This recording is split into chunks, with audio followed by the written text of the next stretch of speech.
let me begin by asking you, are you angry with God? Do you have a problem with God? Maybe you're not honest enough to say, I'm angry at God. You know, when you read the Bible, it's interesting, people express their anger. And they even put a blame on God. They even blame God. No, I'm not encouraging you to blame God, but the Bible is just open and honest. Because stories in the Bible are stories of real people, like us, like you and me, were hurting sometimes. Sometimes we don't understand why things are going on, are happening in our lives. And in their prayer life, if you read Psalms, in their prayer life, they would really express their emotions and their anger, and sometimes their anger. Do you blame God? Do you blame Him for misery and misfortune? Do you point your finger and say, Lord, you're actually the one who is to be blamed in what's going on in my life? There are many stories. But let me give you 2 case studies. I want you to really pay attention and listen to this case study. This is interesting. The first one is maybe you work abroad. You left your province. You come to Singapore or Hong Kong, Korea, or Saudi Arabia. Or maybe you find yourself taking care of a boy who is also naughty and very rude. And sometimes you think at night, like, why am I taking care of this boy? And I left my boys in the Philippines, and here am I taking care of other children. To cut the long story short, your life in Singapore was doing well in the initial period, but sometime later, you were blamed for something that you have not done actually. Maybe your boy stole something and you found yourself guilty, and you were imprisoned or you were deported back to the Philippines. Case number 2, maybe you migrated. 5 years ago, you left your country, you left your province, you went to Singapore, you migrated, you went abroad, you went to Canada or New Zealand or Australia. You brought your family. Here's a story of a man who left his country because of some economic problem. He brought his wife, his 2 boys, trying to find a greener pasture. After some time, his husband unfortunately got sick. I don't know, maybe he got stroke. He died. And she was so miserable. She was left with her 2 sons in a foreign land, abroad, not knowing what to do. But after some time, her 2 sons died, and she was left alone with her 2 daughters-in-law. Now, the 2 case study that I presented to you, the first one is a fictional study that is based on a teleserye, Be My Lady. Yun po ay pinapanood namin ni Sister Manju. So, it's really dramatic. So, young people, you may not understand the teleserye. That's a mini TV series. The second case study is actually a true story. A man left his country with his wife and 2 boys. And that's what I'm going to share with you today. Okay, I did not invent that one. The first one is fictional. The second one is really a true-to-life story that probably you are already wondering. And here's the single truth I want you to take note.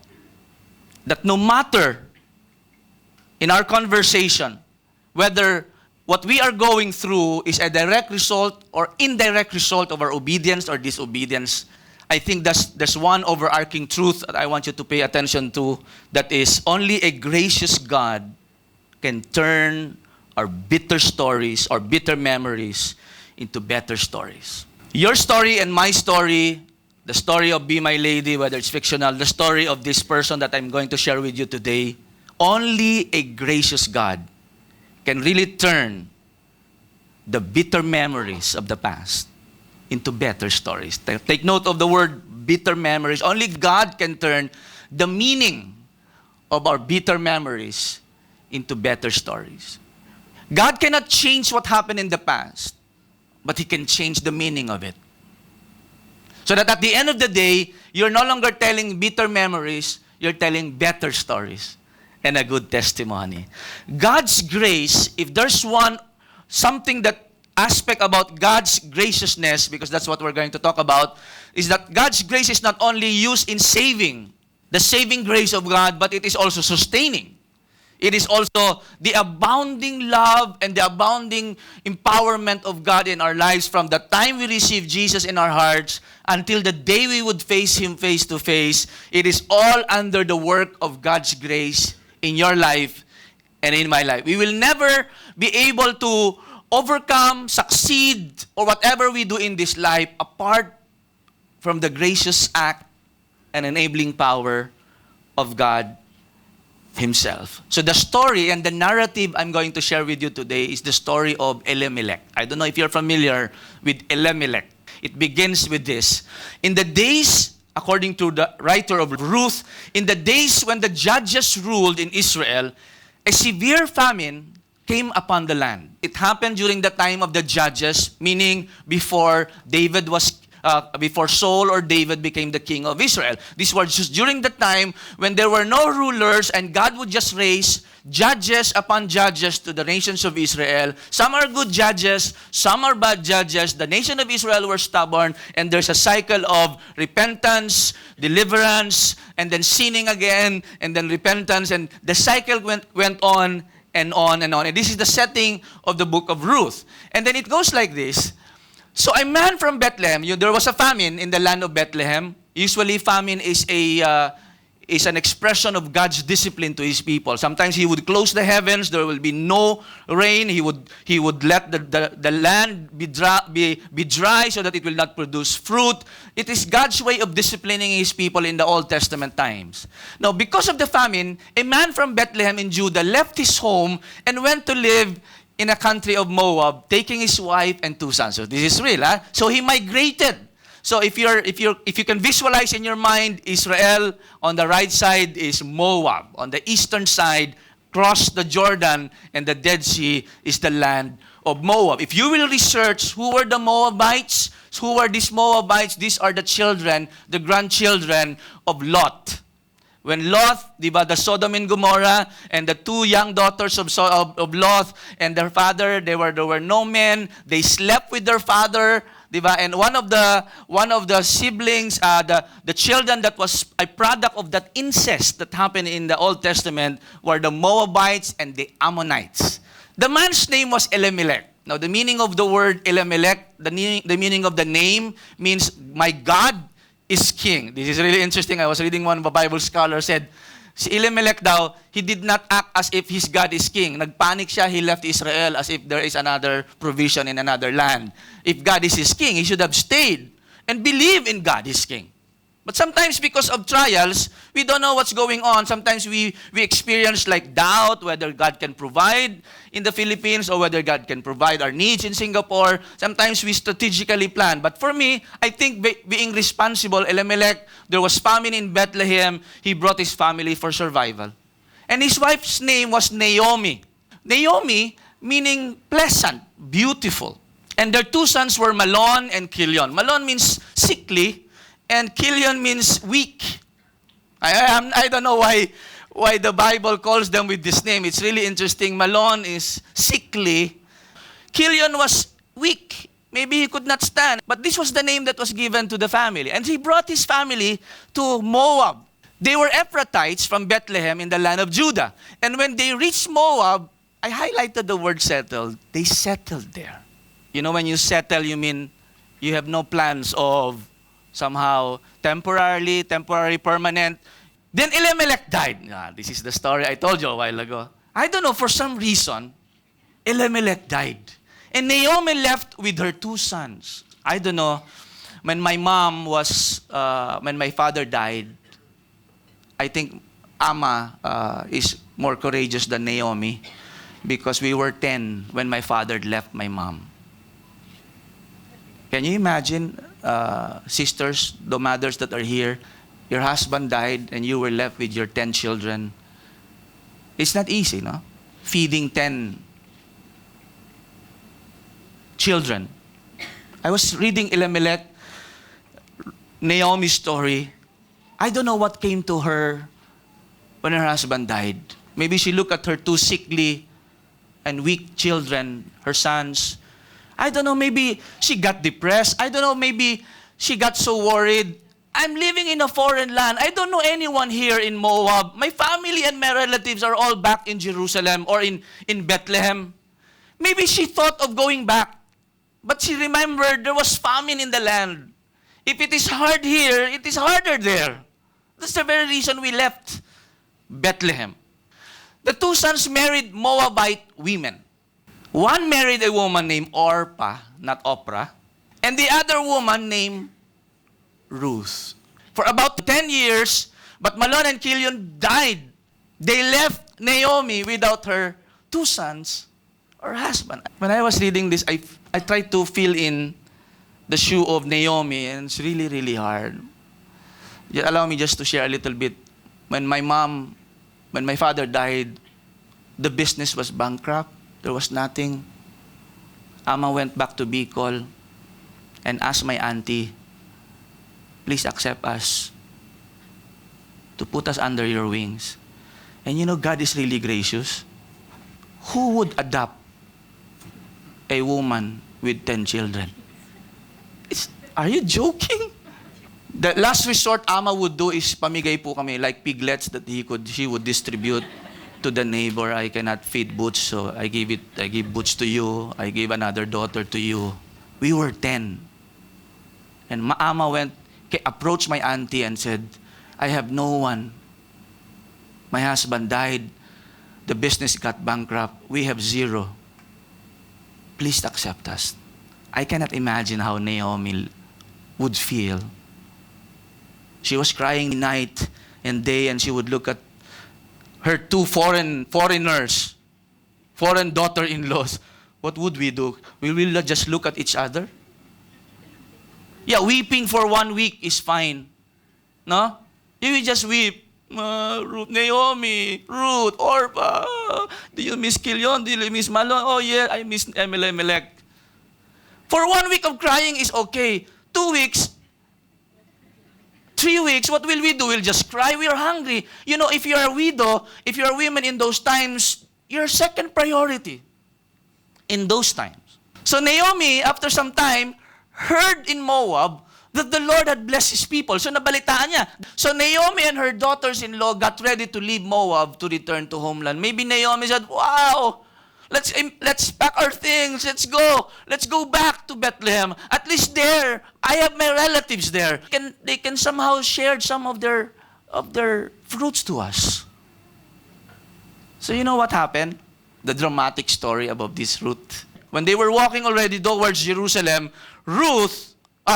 Naomi looked at her two daughters-in-law and said, I don't think you can come with me. Why? Why, mommy? Because in our land, you are not accepted. Take note of that. If you go back to our land, you will be discriminated there. Huh? What do you mean? Because you're not from our tribe. And besides, I'm already old. I cannot produce anymore. Even if I give birth today and raise my son and you wait for my son so that you can marry, it's really impossible. So she pushed them away. Said, go back to your own family. Go back to your own. You just stay in Moab. Go back to your family. You're better off here than coming with me to to Bethlehem. And you know what they did? They cried. Emotionally, we miss you. But we will go with you. We will go with you. So they walk another kilometer maybe. And then Ruth again, and Naomi again said, it's really a bad idea. I suggest you go. And Orpah, the other one, wept so hard and embraced Naomi. Orpah. Finally, Orpah agreed, okay, I'm going back. And Naomi looked at Ruth. You too should go back. Follow your sister-in-law. But Ruth said something that really, I want you to really feel what she said here. Maybe when Elimelech was still alive, because they were God-fearing people, these two Moabite women learned about God in the life of her mother-in-law. So mother-in-law, this is the very beautiful story that a mother-in-law and a daughter-in-law can really work together. Okay, I want you to pay attention carefully. And again they wept together, and Orpah kissed her mother-in-law and say goodbye. But Ruth, the other one, clung tightly to Naomi. No, please don't let me go. Look, Naomi said to her, your sister-in-law has gone back to her people. Go to her and back to her gods, the pagan gods. You should do the same. But Ruth replied, don't ask me to leave you. Mom, don't ask me to leave you, Mommy. I will not turn my back. Wherever you go, I will go. Wherever you live, I will live. Your people will be my people, and your God will be my God. In other words, Ruth is saying, I am ready to forsake my religion, my faith, my future. I'm going to. It's like marrying Naomi. I am completely committing my life to you. Wow. The perspective of Ruth transcends even to the last breath. That's the commitment of this Moabite woman. May your Yahweh punish me severely if I allow anything but death to separate us. This is like husband and wife. This is like marrying. Can you imagine the love of Ruth to Naomi? Naomi saw Ruth was determined to go with her, then she said nothing more. Naomi saw the eagerness of Ruth and the determination, so she stopped pushing her away. Now, I want you to really open your eyes because maybe you have read the book of Ruth, but you missed some of the key turning points in the life of Naomi. Now, listen to this. So the two of them continued in their journey. So imagine walking, an old woman and a young lady, a Moabite. I don't know if they're carrying a lot of things. So they journey, and when they came to Bethlehem, their own province, their own city, the entire town, I don't know how many of them, maybe it's just a few, maybe just a few thousand. The entire town was excited by their arrival. Is it really Naomi? They were looking. Maybe they have someone in the watchtower that makes announcement, someone is coming, and I think it's Naomi. Is it really Naomi? The women asked. I want you to remember the women. These women plays a major role. Masasya kayo later on. These women who were not named. They were not named. But these women, I don't know if paka-Elamera sila or Uzi sila, but they will really play a major role in the story. Is it really Naomi? Kasi yung mga kapitbahay, talaga bang si ano yan? Umuwi na from Singapore. Ba't walang mga balikbayan box? Di ba? Ano nangyari sa kanya sa Singapore? What happened to her in Dubai? What happened? Did you hear about what happened? She did alaga pickpocketed in Ion, and then she was blamed, and she was be my lady yun. She was deported. So the whole town of San Isidro or of Pampanga. Pasensya na po kayo. Si Sister Manjo kasi. The whole town, maybe the entire town of Bethlehem were saying, is it really Naomi? And the women asked. And then Naomi heard, sabi ni Naomi, look, I want you to feel what this woman was saying. Naomi called, don't call me Naomi. In other words, ladies, mga kumare, please stop calling me pleasant and beautiful. I am not pleasant. Look at my life. Call me Mara. Call me bitter. And look at that. For the Lord Almighty has made my life very bitter for me. Do you blame God for your misfortune? I admire Naomi. She was honest enough to express her feeling. But to think that Naomi did not believe in God anymore, no. She still believes in God. But she was just hurting. Parang sinasabi ni Naomi, I was in a foreign land. I expect the gracious God to look after me. We are in the foreign land. Wala naman kaming ginawa. My husband died, and then my 2 boys died. What is he doing? Call me Mara. Call me bitter. And I can imagine the women. They kept quiet. And then she said, I went away full. Maybe the women asked, why? Why were you saying that, Naomi? Because I went away full, you remember? But the Lord has brought me home empty. No, you're not empty. You have Ruth. But look at the way she looked at things. For her, Ruth is nothing. Just a baggage to carry.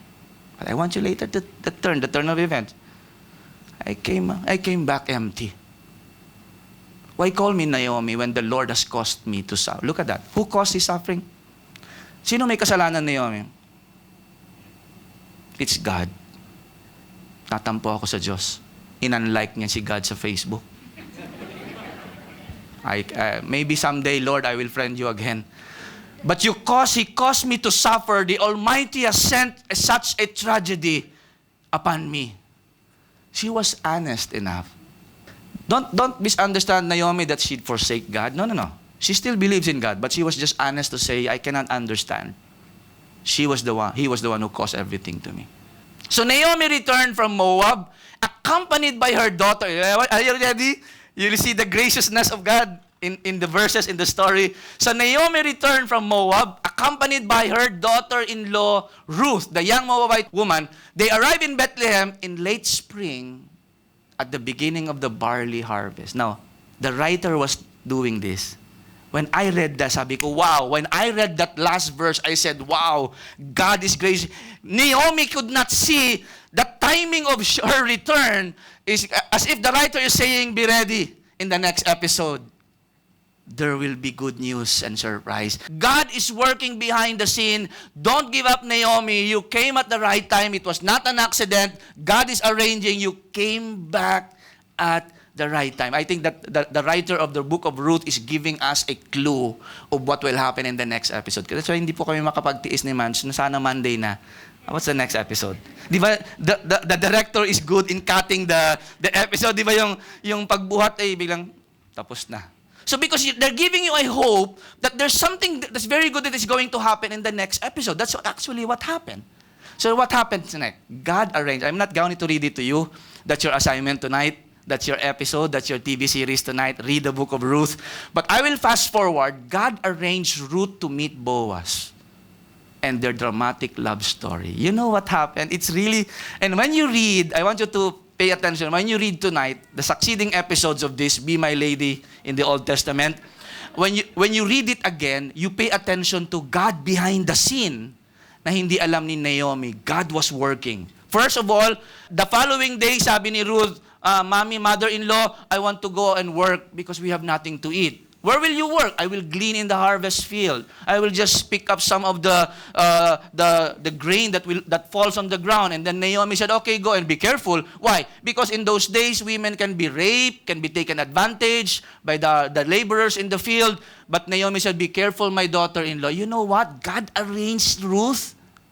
She came to the field of Boaz, the love story. Remember how God would arrange and Ruth and Boaz just came from Bethlehem. He was tired and then nagkatinginan sila, nagkatitigan. And then the story continues. So what happens? So Boaz took Ruth into his home. They got married. I just want you to read na lang at home what happened in between. It's really interesting. But at the end, so Boaz took Ruth into his home and she became his wife. So they got married at the end. And when he slept with her, the Lord enabled her to become pregnant and she gave birth to a son. Who? Not Naomi, Ruth. Nagka-baby po si Ruth. And you know what happened? Look at this. Then, see the women talaga are playing a major role. The women of the town, the same women, is it Naomi? The women of the town said to Naomi, praise the Lord who has now provided a redeemer for your family. Someone that will rescue your family. He's talking about the son. May this child be famous in Israel. Those are prayers of the Jewish women. And bear with me, it really happened. May this child be famous in Israel. Pay attention. May He restore your youth and care for you in your old age. Ibig sabihin, sana sumigla ka pa, Naomi. You become youthful because of your grandchild. And it's true. I have a neighbor in Jalapang na meron pong apo. You can see the youthfulness in the eyes of the lolo and the lola. It's true. It's really true. May He restore your youth and care for you in your old age. For He is the son of your daughter-in-law who loves you. Look at that, the description. And look at the next line. And has been better to you than 7 sons. Why? Naomi, pay attention very carefully, Naomi took for granted that Ruth was the gracious act of God in her life. Sometimes we take for granted the very people that God has provided for us. And you're looking for, Lord, wala ka bang blessing? Ayan o, katabi mo. Huh? Ruth was taken for granted, but look at the description. Ruth, your daughter-in-law who loves you is better than 7 sons. You know why? Because when Naomi was old, Ruth was taking care. She would work day and night in the field for her mother-in-law na hindi naman niya kaano-ano. There was no blood relationship between the two of them. Only the faith and the commitment of Ruth. And she was true to the commitment she gave to her mother-in-law. And that's why Ruth blessed her so much. Now she carried a son. And you know what happened? Naomi took the baby and cuddled him to her breast. And she cared for him as if he were her own. Papakita ko sana po yung picture ng kapitbahay namin na buhat-buhat niya yung kanyang baby. Hindi lang ako nakapagpaalam eh. But I would sana show it to show all of you a picture of a contentment and satisfied Naomi. As if for her, this is like the dream come true that God blessed me again with another son. I hope that my line and my family will live forever. And the Lola Naomi would sing a picture of a satisfied, content, and fulfilled. Only a gracious God can turn our bitter memories into better stories. I think when the women, the Uzi women, oh Naomi, how are you? Yes, you can call me Naomi again. I did not realize that the woman I brought from Moab was the key, an expression of God's grace to my life. I took her for granted. But I saw her devotion, and I saw how God favored her so much. And look at the ending. The neighboring women, look at these women. The neighbor women said, now at last, Naomi has a son again. Look at that. They don't even say it's a son of Ruth. They even ascribe it to Naomi because they all knew the story of Naomi, the tragic event and misfortune, that this son is actually a blessing and a fulfillment in the promise of God to Naomi and his family and Elimelech. They could not even wait for Naomi to name the talagang mga women na to. They're very excited for Naomi. Naomi, we already have a name for your apo. They name her Obed. He became the father of Jesse and the grandfather of David. When I was reading that for the first time many years ago in Bicol, sabi ko, wow. Do you know what does it mean that he was a father of Jesse, the grandfather of David? Young people, do you know that? If you trace the line, Jesus was born from the line of David, meaning Ruth, Obed, is the ancestor of Jesus. Ruth was the great-great-great-great-grandmother. Naomi, can you imagine that in the tragic event that happened in the life of Naomi, the bitter memories became a better stories. I mean, in the rocking chair, she would tell the stories. Yes, we migrated to Moab.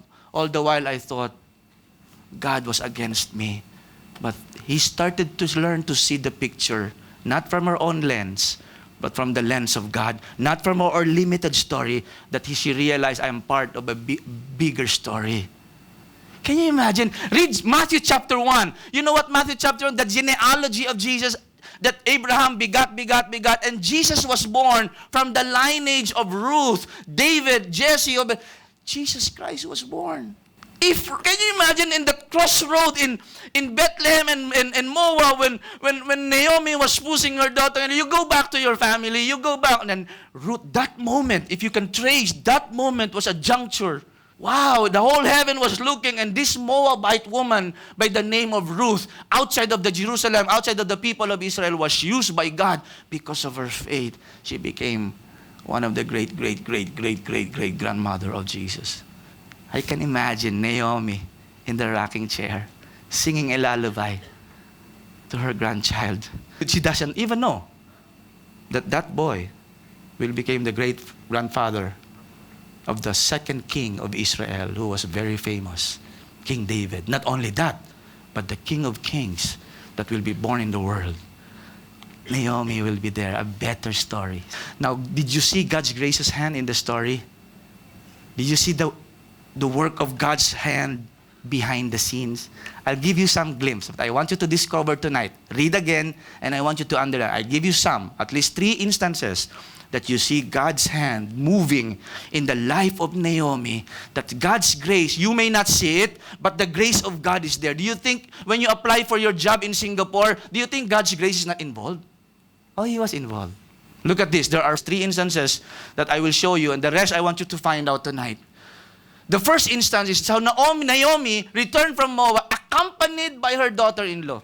please take note. Let's not take for granted our children, our neighbor, our housemate, our in-laws. That sometimes God's grace is expressed through those people. You're not alone. You were not empty, Naomi. Maybe Naomi, when she was looking back, I was not actually empty. I did not return empty. I returned with the great-great-grandmother of the coming Savior of the world. Can you imagine?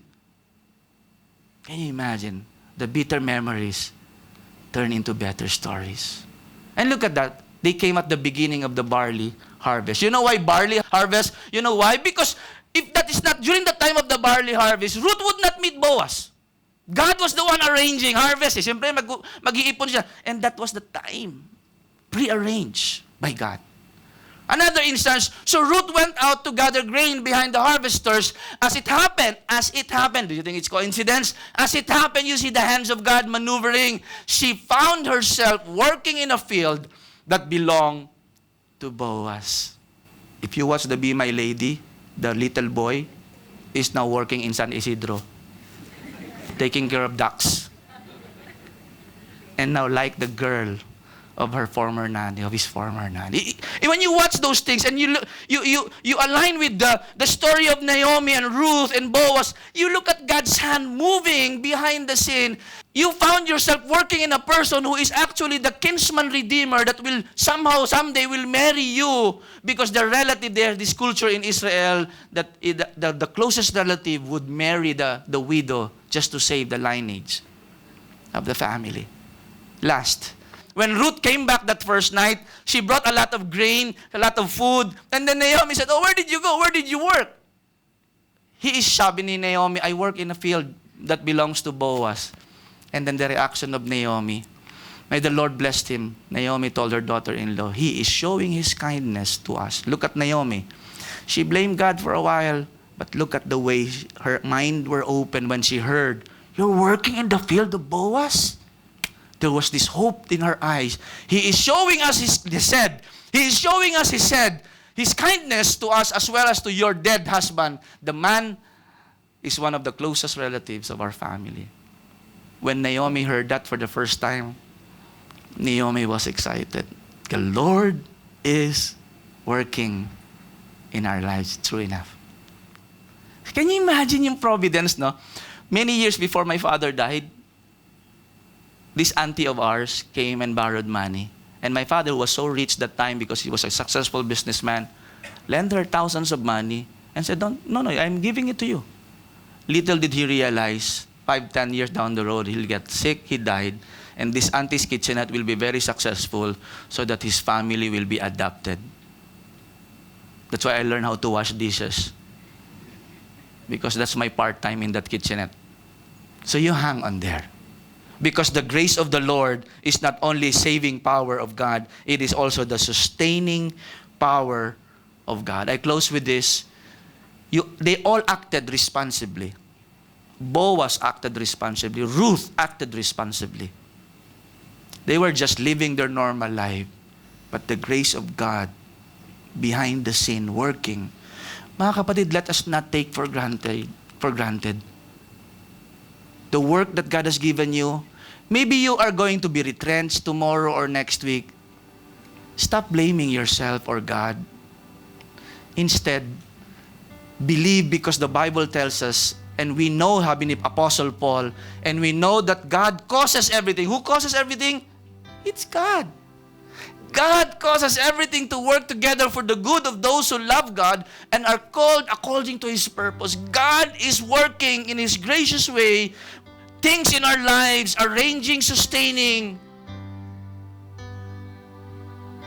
Maybe God would allow that you would lose a job in Singapore so that you can get a better one.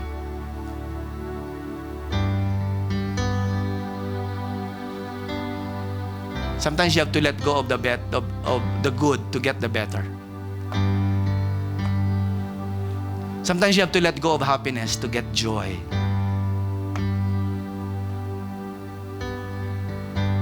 So as we go home tonight, today, this is my challenge. Stop blaming yourself, your husband, your family. This is not the time to point fingers and say it's your fault. I don't want to leave the Philippines You insisted. Look what happened to us abroad. No. Maybe it is God who's allowing things to happen because He's preparing you for something greater. Instead of blaming, start yielding, submitting yourself to God, just like Naomi. For a while, she was blaming God. But after when she heard about Boaz's field, she started dreaming again. Sometimes you're looking for things that are not there. You're missing the very things, the very grace of God He has given you.